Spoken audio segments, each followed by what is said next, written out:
Christopher. How are you? And I love the topic you talked about today, as tomorrow, don't know anything except M2 launches on September 4th. I don't know if my TikTok followers are going to go over to M2. If no followers go with TikTok tomorrow, it will be the best opportunity ever. As I just hit my coffee thing, it will be, because this is it. When you're first to the party, it's the best party possible. But once that party's over, it's very hard to gain ground. Explain what you were going to talk about based on that. Yeah. Yeah, there's usually, right, when you're doing something really cool and innovative, you get into the market and you have that first movers advantage, right? You're exploring a lot of different things, you're making new strides, all those things play into how well your brand goes to market, right? And what you start to see over time, I think, is your organic growth. The things that you did originally at first that weren't scalable, eventually you're going to have to start doing things that really do truly scale.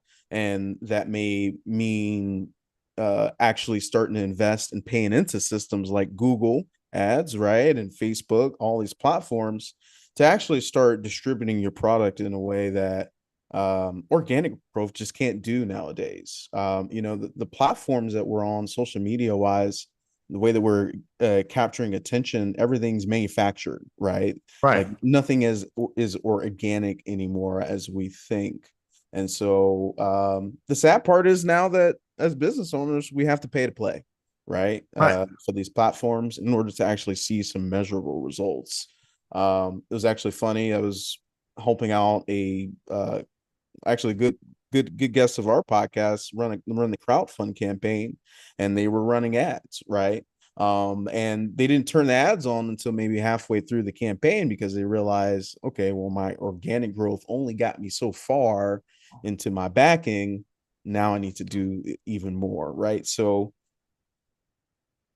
safe to say, right, Neil, it comes down to the question of scale, right? Like taking your business from, one set of how you're operating to the next is the challenge. And it's an investing in something. Because at the end of the day, you're going to either spend a lot of time growing and a lot of growing pains, or you're going to pay for it. And some people that can pay for it can pay on any platform and get to perform well if Mm-hmm. your message resonates. However, even with paid advertising, if your message doesn't resonate, it's not going to do well. So going between paid ads and not, I just would say my first recommendation for everyone is use the organic till you squeeze, as Gary Vee says, squeeze the hell out of it.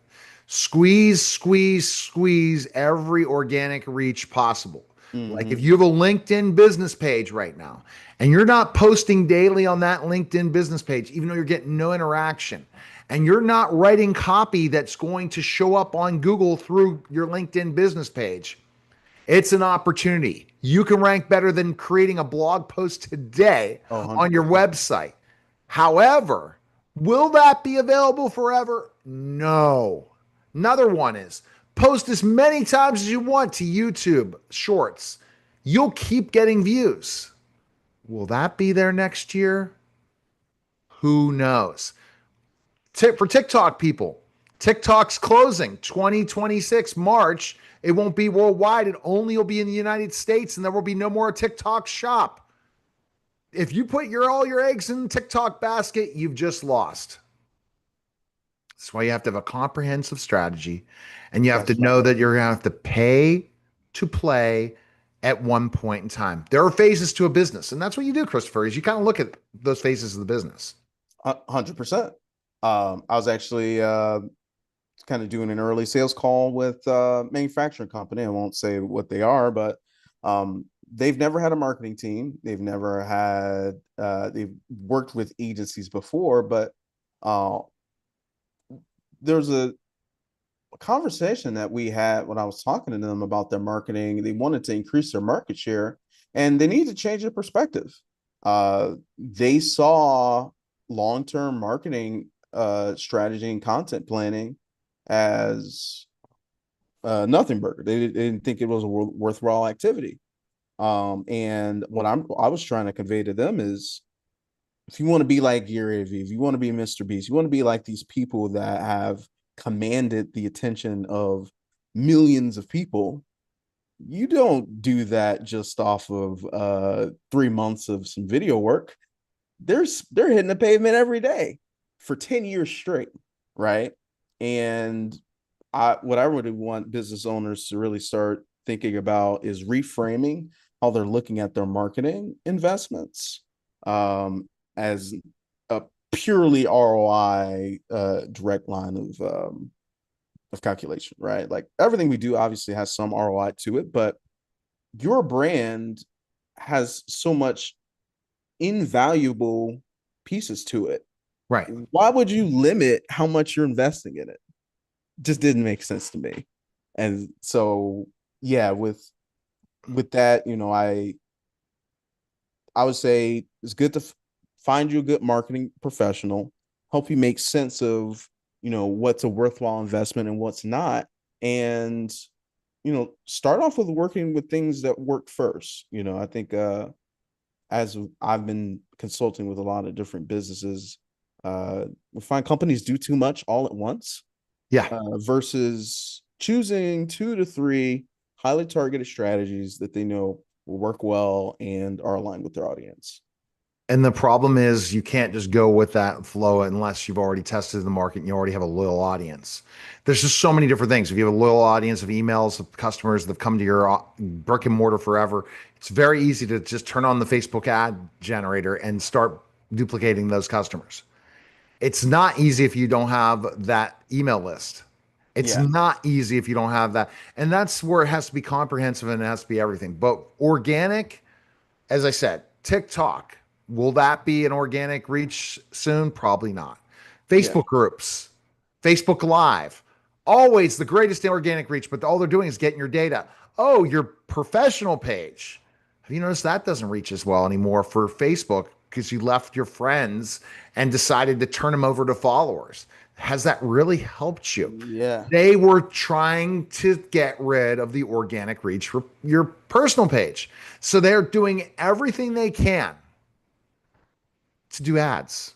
And the only ad platforms that really perform well, according to the research, when you're talking about, are you first go number one's Meta, number two is TikTok, and number three is Google.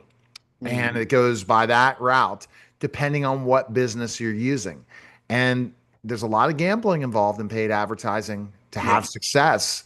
And you have to burn a lot of money to make money. And that's the bottom line. And don't think it's going to be overnight because Yeah. only the top powerful brands do that, right, Chris? You keep throwing money at the machine, to ultimately get the output that you want, right? And like you said, it's not going to come overnight. I know plenty of business owners that start off with a pilot, start off with a smaller scale campaign, and see what works from that initial campaign. And then once you start out from the pilot, know what works best, then you can start scaling up your offer and scaling up your ad spend. That way you're not overspending on things. But yeah, the platform's changing dramatically. I think that's what's causing such a disruption for Mhm. marketing teams and businesses all across. It's like everything that we've trained our marketing teams on for the last 5 years is Doesn't work. outdated. Yeah. Well, So like, how am I because supposed the to yeah, it's get because stuff? the LLMs Right. and understanding them and understanding that it's not just ChatGPT and you want also other, it's search everywhere optimization as Neil Patel's coined it. Hmm. And that just because you're looking at just Google search, you got to look at Bing, you got to look at all It's the search everywhere. engines, and you got to look at where your traffic's going. And that's where having a traffic professional like Christopher that can set up a website that's properly done and look at specifically the tracking of that content's huge. Because if you don't, you're basically wasting money because there is a sales page, guys. And I'm sure you see this in consulting. People aren't leading people to their sales page. No.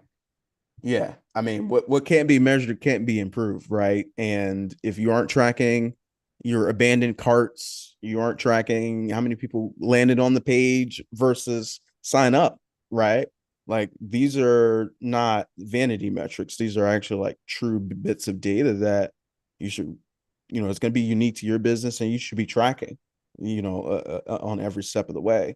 Part of what UX Bright and what we do is conversions. And when a client comes to me and say, "Hey, I want to run an ad campaign, um, and I don't want to spend too much money," what they really are saying is, "I really want to invest in this marketing and it turn out a reasonable ROI." And the way that we do that is reasonable measuring. We have super targeted keywords, so you're not just like putting a bunch of keywords and hoping that they stick. Super targeted campaigns, super targeted keywords, personalization, right? And then the last piece of a great ad is just the content. Some people's creatives just suck.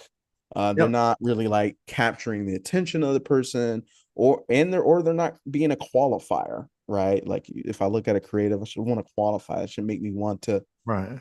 purchase or learn more about that thing. So um yeah, I think it's super important that people understand that, yeah, the ads part can seem like a little bit of a gambling piece, but there is a science to it. Yeah, If and you then if you you if certainly you you figure it don't out. spend so much and don't expect a lot of companies want to get a good retainer by asking you to spend that much in ad spend. We don't want you to do that at first. We want to test it, to look at it Yes. organically. So the best place people can go, because you have a program going on right now, Christopher, where can people go? Yeah, so you can check us out at uxbright.com. But more specifically, if you are a founder or someone who's launched something beautiful, and now you're at the same breaking point that we're talking about, which is distribution. How do I get my name out there for a lot of people? Go to scale.uxbright.com. Scale.uxbright.com. We are doing a go to market and growth strategy session for all the folks that sign up on there. So we'll give you free conversion audit where we'll look at your full website head to toe and figure out what does it take to convert someone who has no idea about who you are into a paying customer with your product or service, All and right. what do we need to Yeah. do to implement it. So All right. Appreciate it, Christopher. Thanks again.